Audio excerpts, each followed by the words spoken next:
السلام عليكم. مرحبا بكم عند هادية كويزين. اليوم جبت لكم وصفة الباناكوتا بالفراز، بما أنه وقت الفراز فالوصفة هذه منعشة وباهية في رمضان. نبدأ على بركة الله.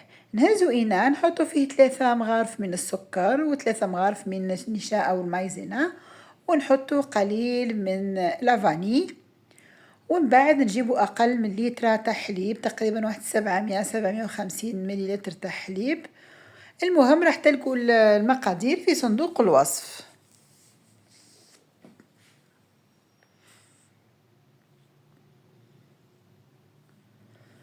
ونحركوا كل شي بارد في بارد.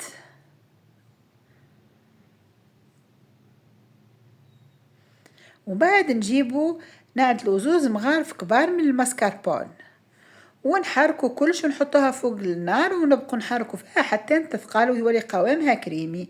نجيبوا الآن كمية من الفراز ونحطوا فيها 3 مغارف كبار من السكر، وبعد نرحوها بالبي ميكسور ونزيدوا لها تقريبا قيمة نص فنجان تاع ماء،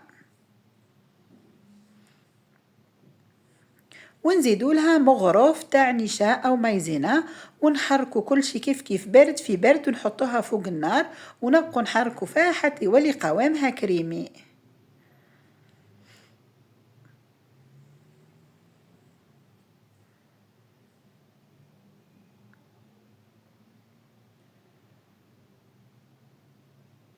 هنا الكريمه البيضاء تاعنا طابت صايي، نروحوا نجيبوا ليفرين. المهم نتوما واش تحبوا تحطوهم. انا حطيت هذوما ليفيغ طوال هذوما، جبت لونطونوار هذاك المحقن وحطيت بيه هو الكريمه باش ما يتمسخوليش اللي كي نعمل بالمغرف الجوانب تاع الكؤوس تاعي.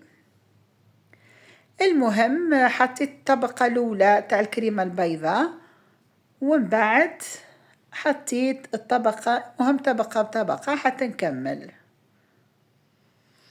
صدقوني الوصفه هذه سهله وتخدم في دقيقه الاخرى، يعني تعدلوها سهله وبنينه وبريزونطابل وكلش.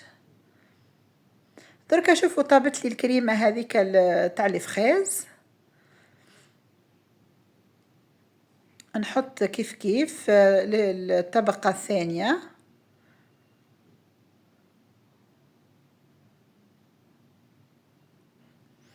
نحاول نوازي.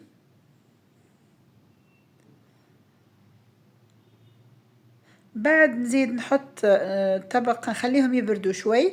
الكريمة تاعي البيضاء ترى ممكن تجمد شوي، نزيد نرجعها فوق النار ونحاول نسخنها شوي باش ترجع القوام تاعها سائل شوي، باش تعطيني الطوع، يعني كي نحطها ما تظلش جامدة.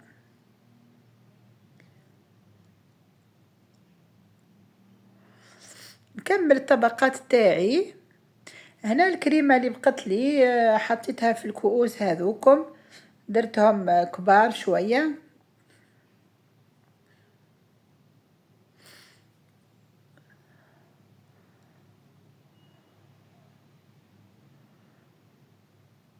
نزيد دركا نروح نجيب الكريمه تاعي تاع الفخيز ونزيد نعمل الطبقه تاعي الاخيره.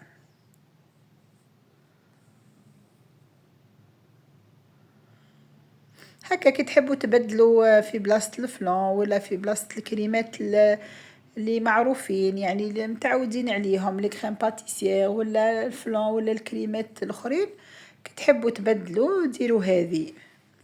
هكا هذه فكره فقط، وانتم تحبوا تعدلوها كيما تحبوا. يعني كيما انا الكؤوس الكبيره ما درتش الطبقات، درت مباشره الكريمه البيضاء من تحت ومن فوق درت الكريمه الفراز، باش نوري ليكم لي موديل اللي تقدروا ديروهم. يعني كي تحبوا تبسطوا ديروا كيما هك.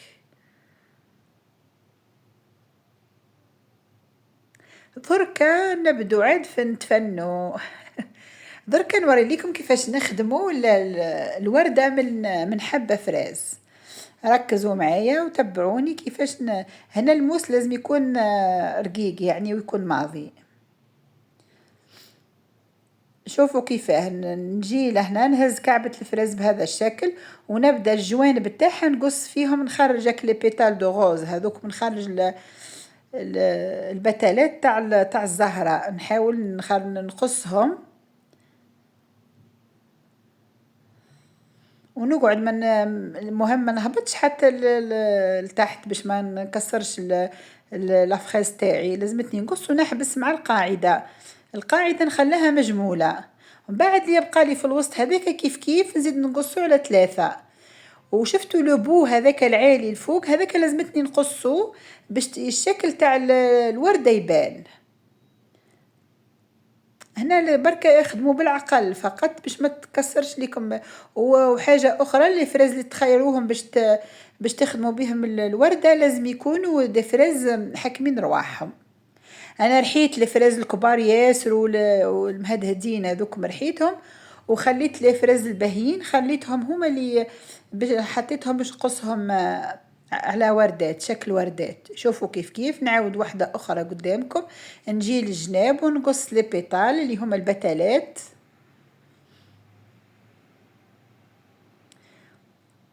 كيف كيف نمشي. شوفوا الوسط هاني هذاك كيف كيف نزيد نعمل له معاه نفس الشيء، ونحي هاك لوبو العالي هذاك الجزء العالي نقصه خلاص باش تعطيني الشكل تاع الوردة. وهذه هي ان شاء الله وصفتي هذه عجبتكم، وان شاء الله رمضانكم مبروك. ونقول لكم تهلوا في رواحكم، ما تنسوش تعدلوا ابوني وتبارتاجوا الفيديو مع اصحابكم واحبائكم. ورمضانكم مبروك، وان شاء الله تصوموا بالهنا والسعادة يا ربي، والى اللقاء.